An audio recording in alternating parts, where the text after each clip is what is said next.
Great. So it looks like we are live now. Thanks for joining us, everybody.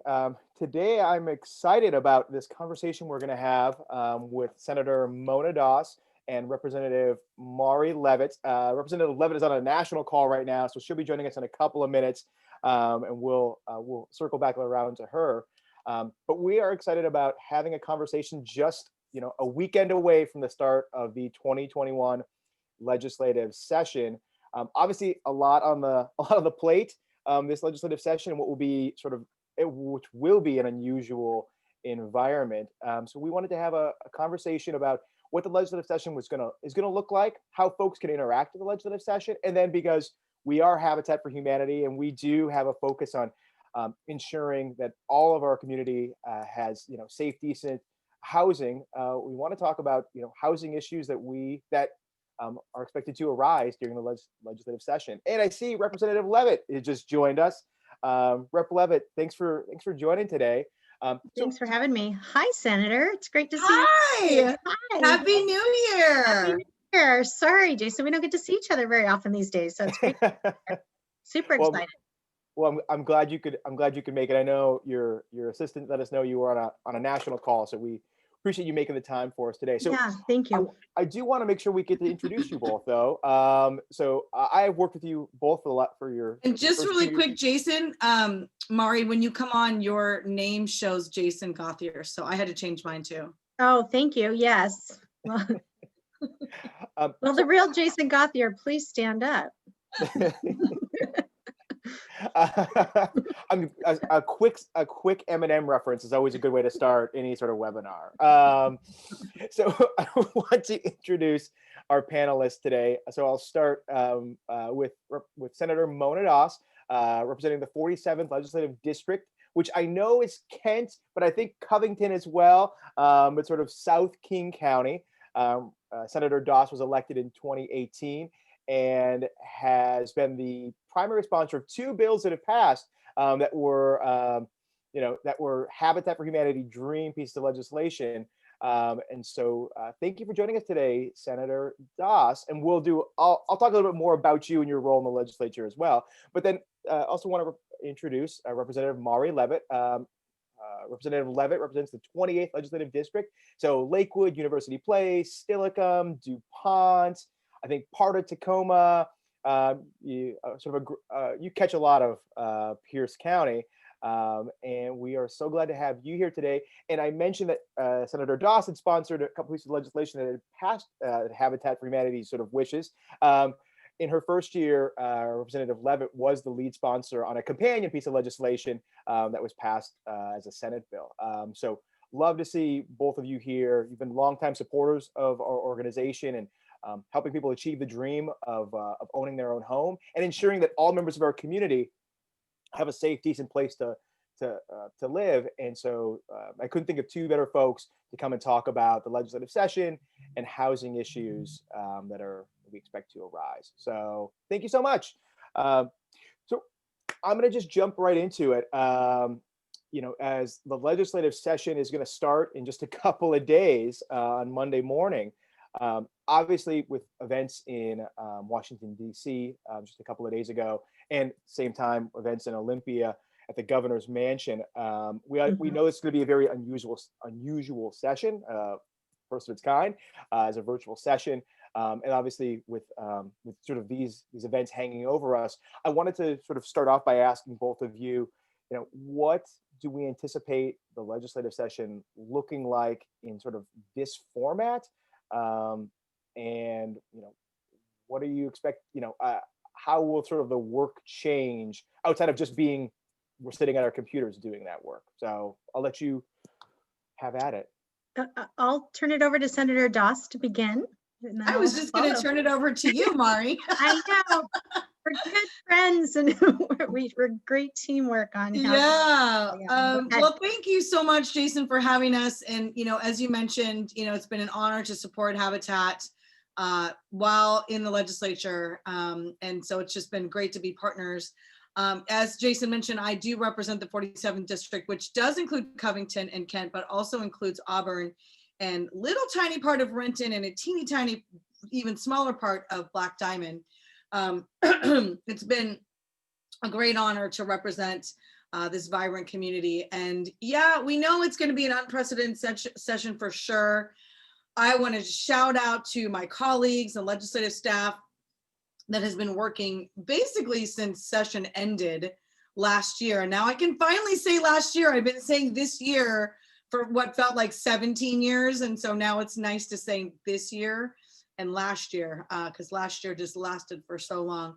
But I know we have been practicing. I know the House has been also practicing what a remote session is going to look like. I know I'm eager to get back to a safe and in-person session someday, but this year, I'm glad that we do have a remote option, because I've talked to colleagues in other states that don't, that have to go into their legislatures, and they've already had confirmed COVID cases, and they're nervous. And so I'm really grateful that we have the opportunity to do session remote this year. Rep Leavitt, any thoughts on the session?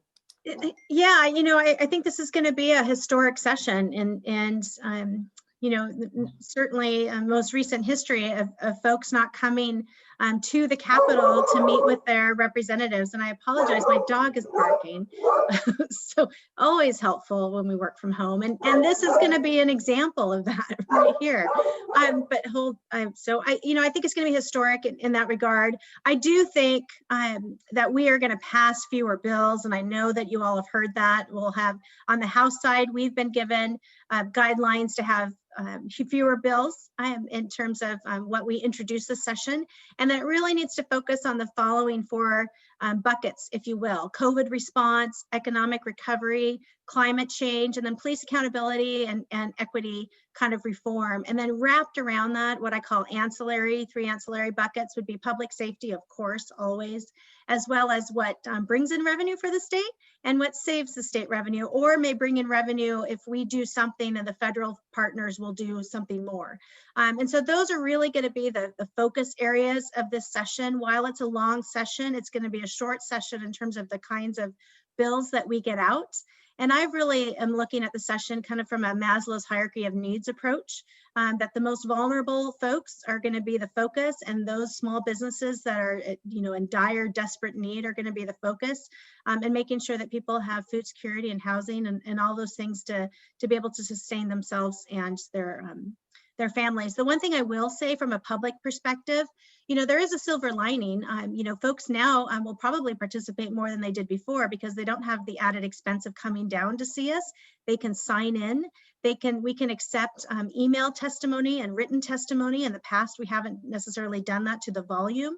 Legislators like myself and Senator Doss will still be meeting with constituents, just in a different kind of format. Our LAs are going to be working overtime like they always do in terms of answering calls and responding to email. And so the access is going to be there, but I do miss having the public being able to come down and the kids groups come down to see the Capitol and participate in that way, because we will be virtual. Thank you.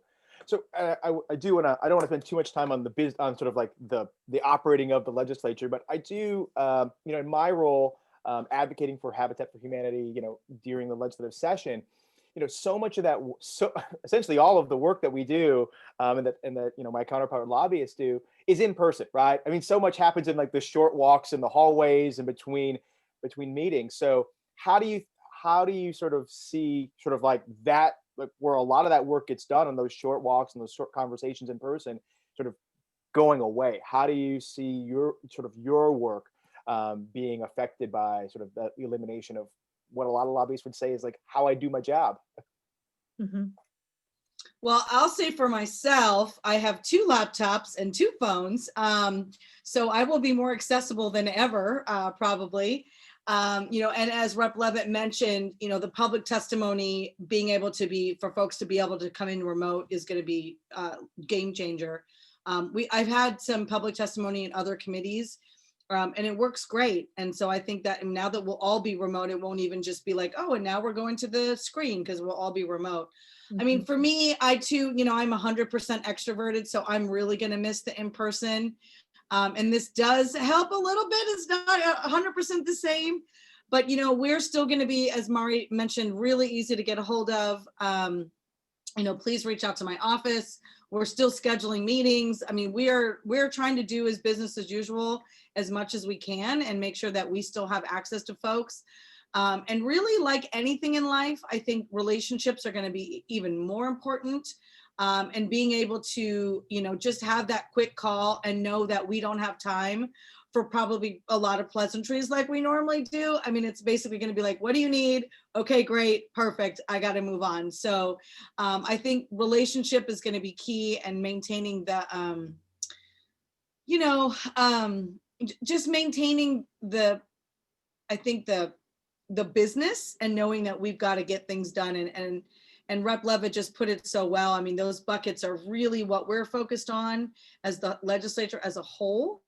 Mm-hmm. And, you know, I think, you know, I'm already introducing a lot less bills than I normally do. And I know that certain bills will get airtime and certain bills aren't going to, because they aren't going to meet one of those buckets. And that really, truly does mean something, because what that means is that we're really focused on those, laser focused on those issues that we know really affect Washingtonians as a whole. And I think we're all excited to work together and support each other on the bills that we know that will affect our state and the people who live here. Yeah, absolutely. And we'll hold a lot of Zoom and team meetings. I mean, I think that as legislators on the floor, and how we operate on the floor when we're voting will be in Zoom. As we caucus and do other kinds of meetings, we'll be doing it in teams. And so I think those will be the way in which we meet with folks like you, Jason, and others, in addition to more, on the phone conversations, which will be interesting to those who don't like to talk on the phone. They're going to get over that fear of the session and get used to it, because oftentimes that will be how we communicate. But I don't think that people and our constituents should hesitate to reach out to us because we're not there. I think it's really important for them and lobbyists and others who have interest and want to provide input, that they feel comfortable and that they reach out to us, because transparency is even more important in a session like this than it's ever been before. And we're, beholden to the public. Great, that's great. And I know you both have been incredibly easy to work with over the years, and responsive to both my needs and your constituent needs. So if there's two people in the legislature that want to hear from their constituents and interested parties, you two are definitely it. So I really appreciate that about both of you.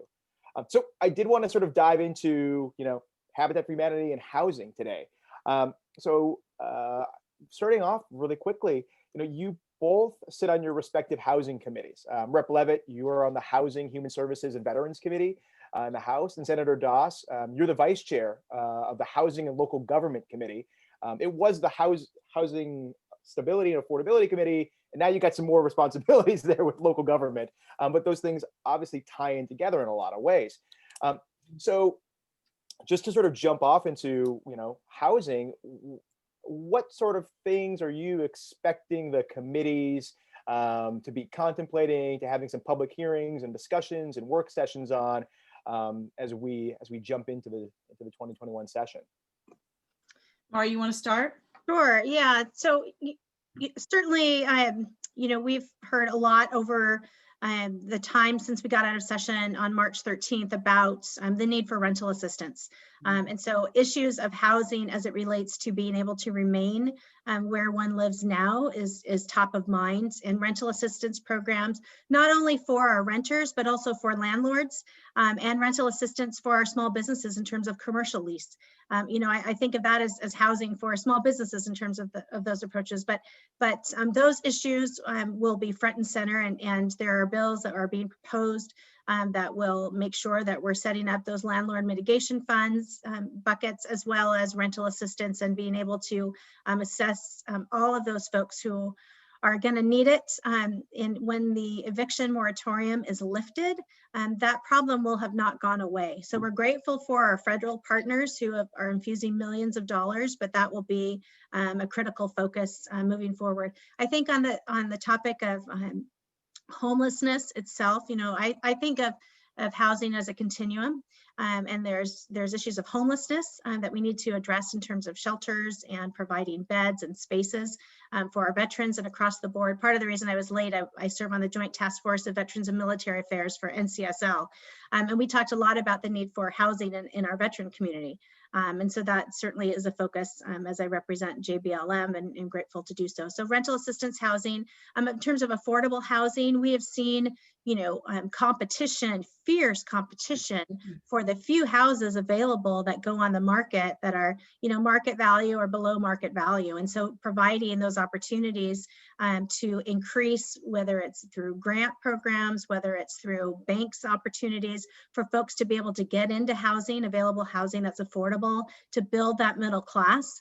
And to provide, we talk about wealth access for our communities of color, and part of the reason you build wealth equity and access is through owning your own home and through home ownership. And so we have to continue to find ways to build that middle class and build provide incentives to our developers, which I know some people don't agree with, but I think we have to take a look at providing incentives, and incentives for me in terms of affordable housing, and also includes infrastructure. Infrastructure is one of the most expensive pieces of building and providing affordable housing units when you're developing. And so if we can provide partnerships with our local jurisdictions and provide them incentive to do that, and have joint access to dollars for infrastructure to build those housing units, that will be important as well. And I'll stop there. I have more, but I will turn it over to my great partner and Senator Doss to add some more conversations, and then I'll jump back in. Thanks, Rep. Leavitt. I know our state is slated to receive over $500 million in emergency rental assistance from the most recent package from Congress. And we don't know what more might be coming. We have already had an additional $120 million that was already allocated. So this is a great step. And I think Rep. Leavitt really touched on this, is rental relief for both renters and for landlords is going to be extremely important. We really need to just keep moving in this direction, because as we all know, our housing first model works. And if we let folks, who are housed currently become unhoused, we know how much more that is for mental health, for behavioral health, for getting people back on their feet. I mean, once they become unhoused, everything else starts to spiral, their stable income, their mental health. And so really for me, and I know for Rep. Leavitt and many of our colleagues in the Senate and the House, keeping people housed is the number one. And often we find sometimes they need like $100 or $200 or $500. And so making sure that they have that relief that they need one time. In fact, I saw someone that I knew recently had posted, hey, I need X amount of money to keep my rent going this month on, did like a Facebook fundraiser. And within a day, she had the money that she needed, because everyone understands that once you become unhoused, it really is really hard to claw your way back up. So making sure that we put the pieces in place. One thing I'm really excited about, especially with the change of our legislature over the last few years, is we have more people who understand these issues more intimately. We have more people that aren't, that have experienced these things in their recent lives. We have more renters. There aren't many of us. I'm one of them, but there aren't many of us. But really, that means that we all can be more empathetic. And a few years ago during the last recession, it was an all cuts budget. And we know what happened with that. It did not work. And so I believe Rep. Leavitt and I and others are champions of saying, hey, look, that didn't work last time. We're not doing it again this time. So we need to cut cut the loopholes that are there for corporations and many of the things that we know we can fix. And as Rep. Leavitt mentioned earlier about bringing in more progressive revenue that will help, really build fill the gaps in, so that we can make sure that we move forward and we don't cut the services that the most vulnerable of our community members need. That is something that I know I'm going to be fighting for, and I know Rep. Leavitt, I know she's going to be fighting for that too. Yeah, and I'll jump in also on a couple other things to echo what Senator Doss wisely said is, lots of people are one paycheck away from being able to not be able to sustain in their homes if there wasn't an eviction moratorium, or be able to continue, and often utility assistance. I think I consider that as part of affordable housing, as being able to pay your utility bills. And so there will be relief in terms of utility assistance as well as rental assistance, because it is a wraparound option. And then we've been having many conversations, as Senator Doss knows all too well, on multifamily tax exemptions.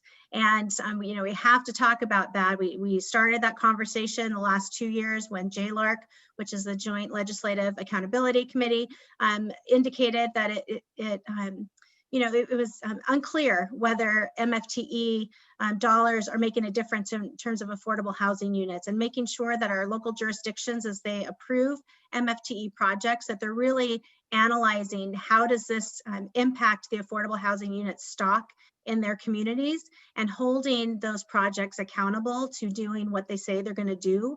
And we have to provide flexibility, because every region in our state is different and has different needs in housing. And so having a one-stop shop of one way of doing that doesn't fit our state in rural and urban areas. And so making sure in urban areas, we're tying things to transit in terms of affordable housing, and maybe in our rural areas, we're providing different kinds of incentives, and taking all the tools that our local jurisdictions have to develop and continue and preserve the affordable housing that we have. And that includes home ownership. And I'll go back to the infrastructure costs. We have to find a way. Department of Commerce did a study, and in that study and in that survey, infrastructure was near the top. In my district, Spanaway is part of that, and Spanaway was the most competitive area, in the country for housing, which blew my mind. I wouldn't have guessed that had it not been for that article coming out. And so we have to figure out ways to build the continuum across the spectrum, from shelters to permanent supportive housing to affordable home ownership, for not just the wealthy, and for those who really need that to get in and start to build their own wealth and their own assets for their communities. Thank you. There was a lot there, and so I am gonna dive in. So I took a look at the people who have registered for this, and I think they're a nerdy enough bunch that we can dive into a couple of things here around sort of housing in our region. So I was looking at a recent Puget Sound Regional Council, PSRC, and their housing report, and sort of what do we need between now and 2050. And so I'm just going to read you some numbers. There are going to be some big numbers for you. So King County, between 2020 and 2050, they say needs to add 418,000 housing units, with 148,000 of those being affordable units. Pierce County, it's 161,000 housing units, 60,000 affordable, 101,000 being sort of for the market rate. And then total between the four counties that sort of make up the Puget Sound Regional Council area, Kitsap, Pierce, Snohomish, and King, the total is they say we need to add 108,000 total housing units to accommodate growth between now and 2050. And you already mentioned Rep. Leavitt, sort of Spanaway is the hottest housing, the hottest housing market in the country, right? Tacoma is not far, but Tacoma I think is number 2, right? South King County, Kent, Covington, Black Diamond, Renton, incredibly competitive markets as well. Sorry, I think I'm raising my voice now because I feel like I'm sweating talking about trying to build nearly 1 million units in the next 30 years. But what I'll ask you is, how does the legislature, how do you see your roles in the legislature with statewide policy? How do you see the legislature's ability to, I guess, ensure or attempt to ensure that we can hit some of those housing targets, so that folks that live here now, that are going to be coming to this region because of our incredible weather and incredible economy, can live here and afford to live here as well, and afford, you've both talked about home ownership, and afford to own their own home and build family and lifetime and generational wealth. So how do we hit those housing targets from your perspective on the legislature putting policies in place? Well, I think that's a great question. And Rep. Leavitt alluded to a bill that we've been both working on, the multifamily tax exemption bill. And I'm really excited about the way this bill has taken shape. We took a stab at it last year and really built on the success that we had last year and building on it over the interim. And I've been working very closely with Representative Rammel and Representative Leavitt and some others, Rep. Whalen, to really make it more updated and more modern. We are going to be adding affordability contingencies to the bill, as well as some home ownership possibilities, which Habitat, thank you, has been very helpful in helping us craft that part. And so we're really excited about opportunities for that. And like Mari said, the builders have to be involved in the process because they are the ones that are actually doing the building. So we do need to incentivize them to continue to do so. Otherwise, we're just going to be status quo, and that's not working. And so I'm really excited to continue to work with all the stakeholders to make sure that we hit some of these targets, because the only way we're going to get out of that is to build. People are moving here in droves still. And so we need to plan for that in a methodical and a thoughtful way to make sure that not only do we have adequate housing for people, but that it does stay and maintain affordability, because otherwise, and I do believe, and now that I'm in Kent, like I see, you know, this is what's happening in my community. It's happening, it's obviously happening in Spanaway and Tacoma. As Seattle gets more and more expensive, people are being pushed out and down, out, up, around, any way they can possibly go. So to be thoughtful about this, and I think this is why we've had large stakeholder engagement, is because people want to be at the table discussing how best to do this. And it's been great to work on these issues.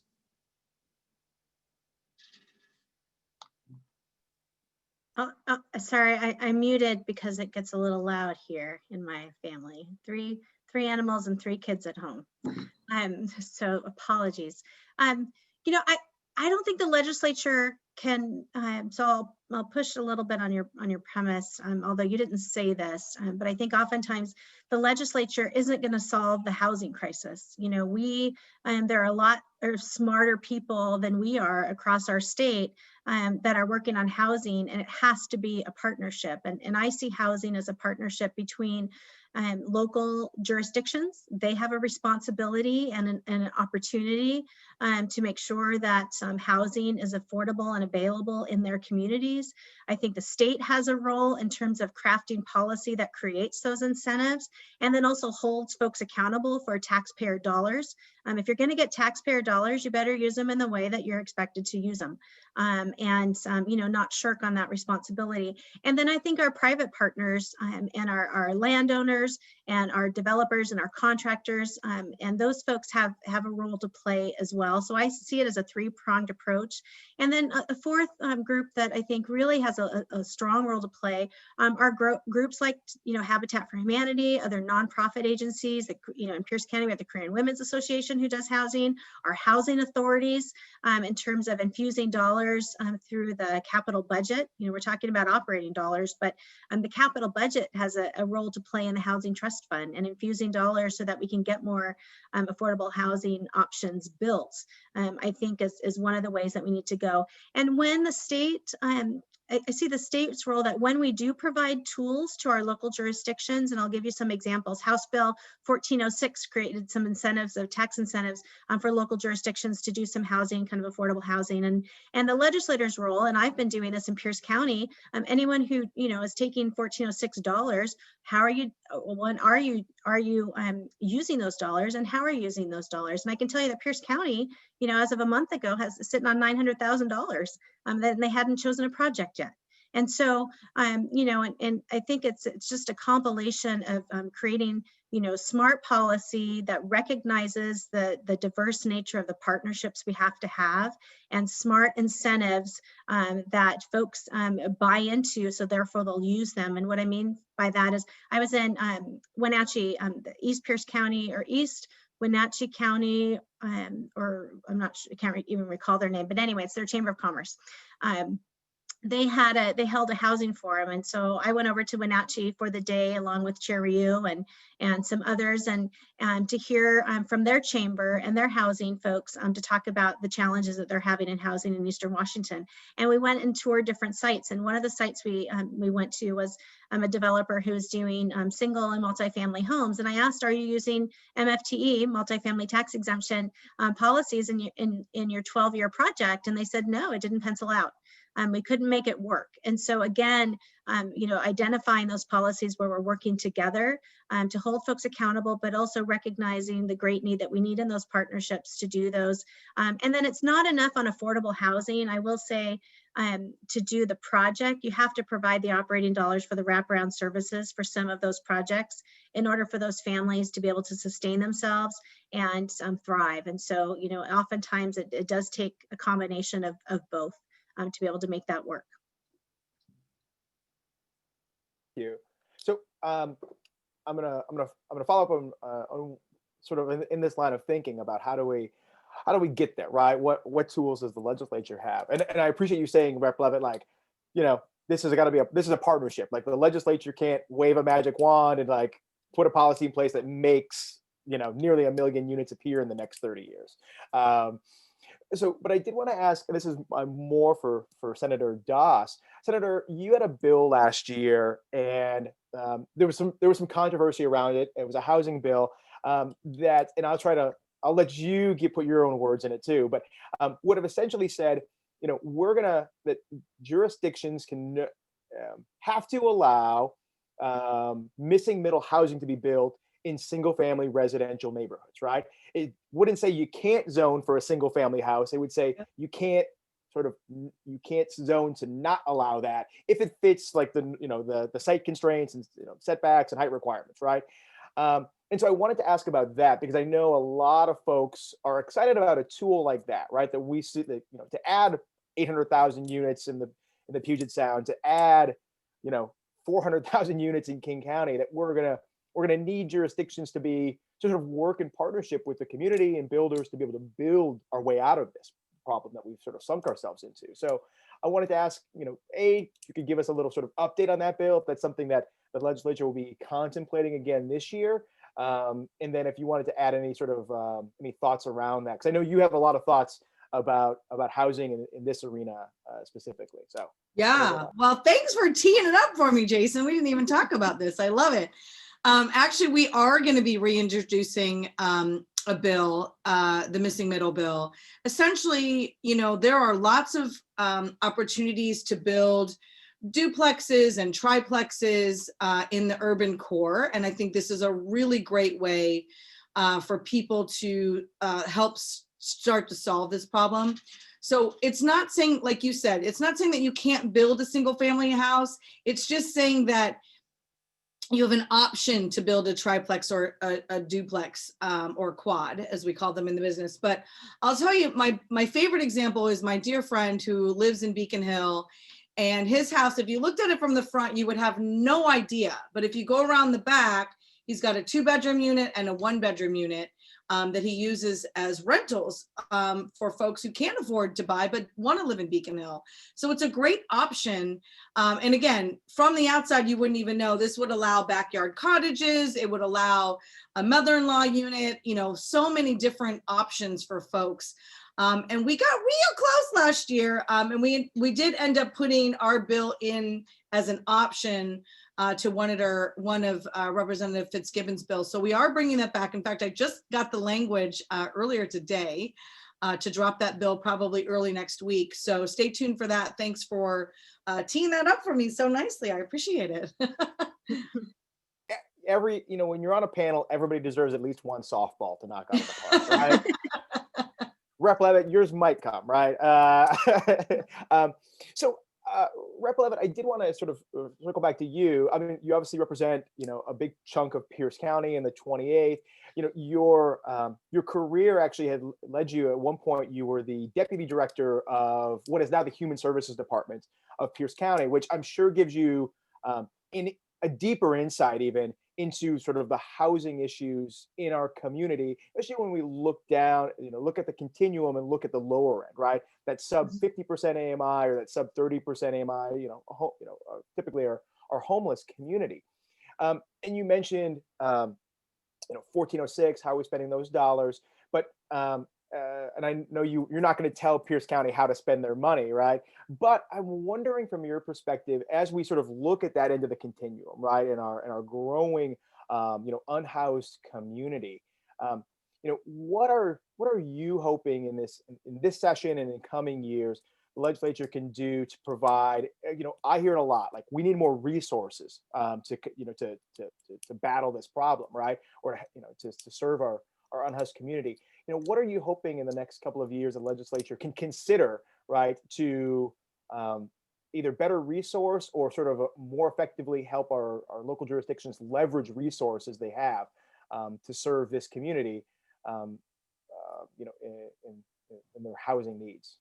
Yeah, so I mentioned House Bill 1406, which you may recall, for those of you who are joining us from Pierce County, may recall the county and the city of Tacoma trying to figure out who was going to go first to pass the use of House Bill 1406 in order to leverage the most dollars that they can get and draw into Pierce County. And that was a year ago. And I think the city of Tacoma is further along in terms of being able to use those dollars, but that was a tool that the state gave to local jurisdictions to touch on housing. Another one that was passed this past term was House Bill 1590 that allows housing councilmatic tax similar to the behavioral health tax that focuses on housing specifically. And that's a tool that local jurisdictions can choose to use in a councilmatic way to be able to infuse some dollars in for housing projects. Certainly multifamily housing tax exemptions and MFTE projects that cities work in partnership with the state and local jurisdictions and other local jurisdictions on, and local partners is one way to continue to do that. There's a bill that's going to be introduced that is going to raise the document recording fee. And that's going to bring in a significant amount of dollars to our state and to local jurisdictions to be able to make decisions about housing. I'm not sure, I think it may have some particular focus. My understanding is, and Senator Doss will also know about this, but related to rental assistance programs and landlord mitigation programs. But that's again another tool to assist that will free up perhaps some local dollars to be able to utilize for housing. And I think the other thing that we need to talk about when we talk about housing is equity and getting rid of policies that create inherent bias. We had incredible redlining in Tacoma, for years and years in terms of where buildings can be built and gentrification in certain areas that continue to this day. My fabulous seatmate, who is moving on as of Monday, got a bill passed that took away African Americans' opportunity to get into housing in Tacoma, and that wasn't that long ago, and removed a bill. And so equity has to be a part of it. And in addition to working with our financial lenders to open up dollars and programs that allow folks to get into housing where they've been discriminated or there's been an inherent bias in times past. And so I think it's a combination, but it's also, drawing on those HUD dollars and working with our congressional partners to beef up the federal dollars that come through to the state of Washington, to the counties, to local nonprofits like KWA, like the Tacoma Housing Authority and other housing authorities to build those units. So I think it's a combination of a variety of different ways of how we're going to get ourselves out of that. And I learned recently that there's a private, I'm not sure what they're calling themselves, but they're a group of philanthropists who are working in Pierce County to create a partnership that will be able to leverage some dollars without the strings attached. We create a lot of strings attached with public dollars, and sometimes unnecessarily so, and make it very difficult to get these programs moved on. And so working with our partners and our transit partners, I know Pierce Transit is wanting to work closely with housing projects as well, which I think is great. And so I think it's a combination of just pulling in those groups to work together. And I'm glad you mentioned equity because we were gonna, so perfect transition point right there, Rep. Leavitt. So as we think about, I know, so the legislature and their four sort of buckets of priorities this year, you mentioned sort of policing, but really racial equity is what we're hearing from our from our legislative partners. And so I wanted to ask, when it comes to home ownership, and you both mentioned home ownership multiple times during this, whether it's because I'm sitting here or because for other It's a reasons too. Habitat for Humanity program, maybe. There you go. There you go. Talking to me. But I wanted to ask, so in Tacoma, 60% of white households own the home they live in, while only 30% of black households own the home they live in. In Seattle, those numbers are almost a mirror image. I think it's like 57% of white households and 30% of black households. So there's obviously a tremendous disparity there, right? That has been caused we get to that point through systemic issues, right? Whether it's redlining back in the 1950s and 60s that was still going on, which eliminated wealth building for so many households that just carries through to today. So, intersection of equity and housing here is the question. How I won't ask you for a magic wand, right? But how do you, as in your position of power, look at this and say, how can we begin to address these decades of racial inequity that have led white households have it's like 12 times the average annual household wealth, or the average household wealth compared with black households, right? I think the average white household, their net worth is about $171,000, while the average black household, their net worth is about $12,000. So how do we begin in Washington State to sort of begin to undo, specifically in our housing arena, undo these sort of I temper myself to say are disgraces of the past? I can start. That's a great question. And in fact, you're teeing me up for another bill that I'm working on, Senate Bill 5010, which will eliminate credit scoring and insurance, which does affect also homeowners insurance. I've been in the mortgage industry for 15 years, and I've always seen folks of color generally have lower credit score. And I think that then plays into how much money they can afford for a house. And then it plays into how much their insurance costs are. So this is one bill that I'm running this year to help with that. We'd love the housing community support on this one. It's going to be a little bit of a contentious bill with the insurers. And what's interesting about this is they just started using credit score to determine credit worthiness on insurance just a few years ago, just like 2 decades ago. So it's not something that they even have used for very long. So I'm excited to address that. I think more opportunities for home ownership. In my field, I've always focused on first-time home buyers. For me, it is the pathway out of poverty. It's the pathway into generational wealth. You can see a lot of the most wealthy families in America have gotten that through property ownership. And so I've always tried to figure out ways to get more folks of color into their first home, whether it's a condo or a townhouse or whatever, just to start that wealth generation building. And so that's what I'm, with things like the missing middle bill and this credit scoring bill and the Habitat for Humanity bills, that's really how I'm trying to help with that. And as Rep. Leavitt mentioned, it's not a silver bullet with the legislature. Like, we can't do everything. It has to be done in partnership with partnerships like Habitat for Humanity. So we really applaud the work that you're doing and want to continue to see programs like yours thrive and help folks lift their families out of generational poverty. And I'll jump in. I talked about getting our financial lenders to be good partners. And I think during COVID, our small businesses getting access to PPP loans.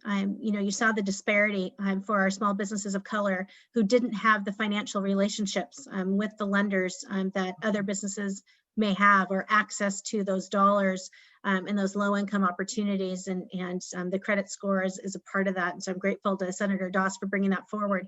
The other thing that I would say is, criminal background checks have really held folks back to getting to getting opportunities for housing, and certainly taking a look at fairness and equity and criminal background checks and how those are used to ensure that people have opportunity that maybe they didn't have in the past, or we had policies that were discriminatory in the past that led to the challenges that folks are having.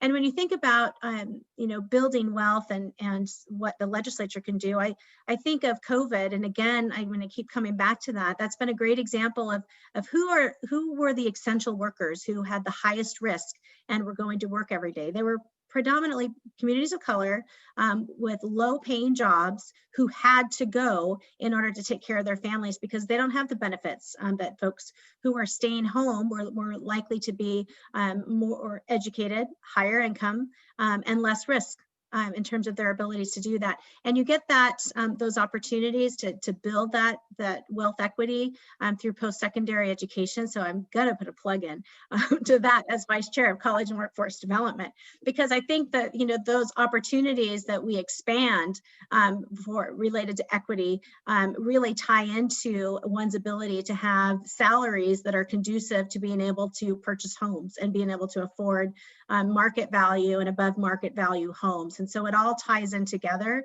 that those institutions need to do that. So we have to, remove those barriers to build equity, to build the salaries that are going to allow folks to be able to sustain themselves in the long run. And the more investments we put up front, the less and the more taxpayer dollars we save at the end, because we won't have the kinds of programs that we'll need to invest in order to, boost people at the end versus in the beginning, to really kind of eliminate some of those barriers that we've put up for years and decades in Washington State. And Rep. Leavitt, I'm really glad you mentioned your role on workforce development, because now I want to try to tie in your softball with Senator Doss's softball. So when we talk about like the cost of building housing, right? The two, there are three things that cost the money, right? It's the land, it's the labor, and it's the material, right? And so Senator Doss talked about her bill to sort of legalize, triplexes and quadplexes and duplexes. So we got sort of the land on her end, and I wanted to ask you about the labor, right? We work with builders all across Pierce County. We're members of the Master Builders Association, and one of the things we hear all the time from builders, and I know some colleagues of yours have said this as well, is we can't find labor we can't find this the labor that we need to do this, so it costs more, and we're slower at building because we don't have as many people anymore on these jobs.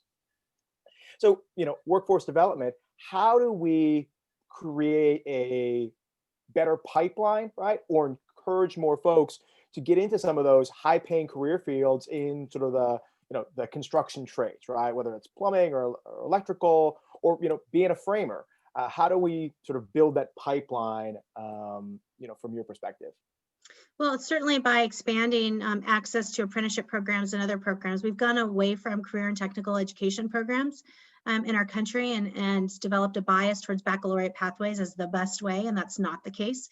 And we also know in Pierce County, the state has a goal of 70% attainment. And what that means is 70% attainment of some level of post-secondary education, whether it's a certificate or participating in an apprenticeship program or a degree of some kind. And Pierce County, we're at 37.5, the last numbers that I saw.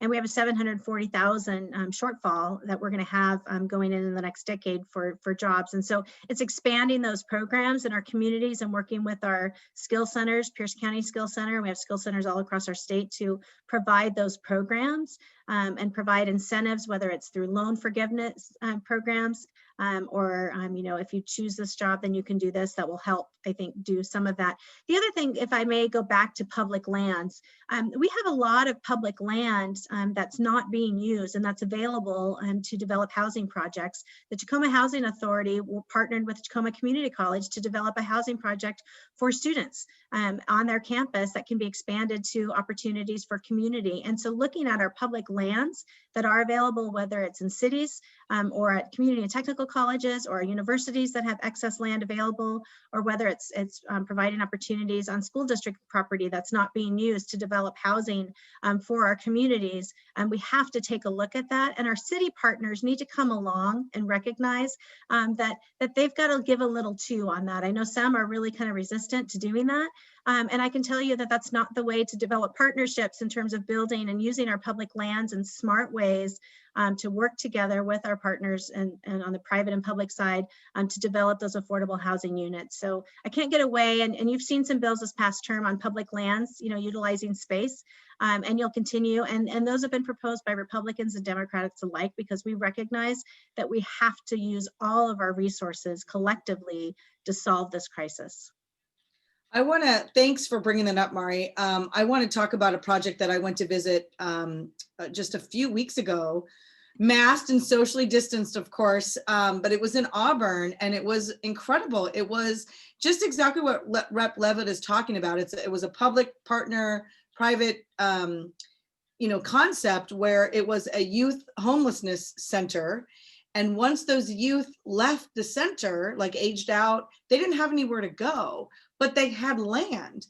And so this organization called Blockable came in and built their sort of, prefab housing. And I went to visit it. I'll tell you what, it was awesome. I would totally live in it. It was so great. And just to see that happen, like this organization had, things that they wanted to build, and the organization was trying to solve a problem, and they had available land. It was a perfect partnership. So if whoever's watching knows of land or organizations that want to have more housing put in, that's what we really need. It's really the infill. It's that, like, we're not going to get any more land, right? Like, we're not expanding our land anytime soon. And so that what we got to do is really just do the infill piece. And so if anyone who's watching knows of land that's available or partnerships, please reach out to us, because we can help facilitate those conversations and would love to. And I'm actually working with my city in Kent to do something similar. So would love to hear from y'all, but I thought it was just great. That's great. I love your passion, both of you, but I love your passion for this, and Senator Doss, your excitement for that project is palpable. So I appreciate that. I did want to give you both, we've got a few minutes left today. And so I did want to give you both a chance, if you've got any sort of parting thoughts for our attendees or folks that are going to watch us on recording today about, engaging with you during the session, getting involved in the legislative process as well. Wanted to sort of your parting shots here, if you will. Sure, I'll jump in. Just thank you again to Tacoma Pierce County Habitat for Humanity for hosting us today and engaging in a really important conversation. Housing and homelessness has been a crisis in Washington State. In a survey that was done and a couple of years ago, it was the #1 issue on top of people's minds across our state, whether it's rural or urban areas, of the need for housing, and whether it's housing for our youth and our LGBTQ youth and homeless youth. And providing opportunities for foster care to, engaging our middle class and building equity and access to wealth through home ownership. And we have to look across the spectrum. And I think the best way for folks to engage with us this session, and again, it's going to be a little work, is to continue to reach out to us by email and certainly in phone calls and in any method. We are available and accessible. I think, for those of you who are really interested in housing, take a look at the housing committees. You can watch on TVW. The agendas are posted. They're public. I'm a TVW geek, proud of it. I have a t-shirt that says it. And I listen to hearings all the time for committees that I'm not a part of, just to make sure I'm catching up, whether I'm walking or doing the dishes or folding laundry, because TVW is a wonderful resource to be able to ensure you're watching. As bills come through, if you are interested, you can testify. You can provide written testimony to the chairs and to those committees. We encourage you to do that. And then certainly, if you're feeling like you're not getting attention in the way that you need it, and you're not getting responses, please let us know that. But I know legislators across the board in the Senate and the House and in all 4 quadrants are going to work really hard to make sure we are accessible and available to you in this really historic, kind of strange session that we're in. So continue to do that, but there will be opportunity, and please take advantage of it. TVW t-shirts, what? I'm so excited to hear about that. Rep. Leavitt is correct. Never has it been easier to engage with us, I think, watching these hearings. And I will tell you what, we sit through a lot of hearings and a lot of testimony, and it's a lot of lobbyists. And the ones that we remember and the ones that we think about and the ones that make us think, and even sway our opinions or thoughts, are the ones from the public, the ones that are not so rehearsed and not so prepped. Those really are the ones that I remember. And it's so important. I mean, this is an opportunity for our constituents from across the state to come in and just tell us what's going on and why this bill is going to affect you or negatively affect you. And really, I encourage you to do that. I know people get really nervous, but maybe it'll be a little easier to do it over Zoom, because most of us have been Zooming since March. So it might be a little easier for you. So please reach out to us. You can go to my Senate website, which is senatedemocrats.wa.gov. And then if you do /DAS, DAS, which is my last name, we'd love for you to sign up for our newsletter. We're on Facebook, we're on Twitter. I mean, just Google our names, you'll find us. We're not hiding anywhere. We'd love to hear from you and continue to get engaged on any bill that you think will be effective. And the other thing I'll say, you can also sign in to show your support for a bill without wanting to testify. So that's really important. When we have bills and we see that there's so many hundreds of people that have signed in support of a bill, that gets recorded for the public record. So if you are a little nervous about testifying, that's fine, we understand, but you can sign in to support the bill without testifying. There's options for that. So we'd love to see you, and really look forward to a very productive session. And I really want to also thank Habitat for Humanity for hosting us today, and for Jason for always being a great advocate. We really appreciate all your work too. Yeah, and absolutely. And I have a Facebook and Twitter account, and you can go to mari.leavitt@ledge.wa.gov and sign up for our regular emails and updates as well. But we certainly work together collectively in a bipartisan way in Washington State. We are different than the other Washington, and we're proud of that. We're one Washington for a reason, and we want to hear from all perspectives in order to make us stronger. That's great. Well, I will say real quick for our attendees, we put in your legislative emails and your Facebook page links in the chat if anybody wants to check those out. But you both threw out a lot of ways to get in contact with you and how to participate. And I will say this as we're leaving, for folks that are nervous about testifying, it's always nervous to be at a microphone or anything like that, but it's fun at the end of the day. I used the word awesome in testimony last year, and I felt like that, that's always fun too.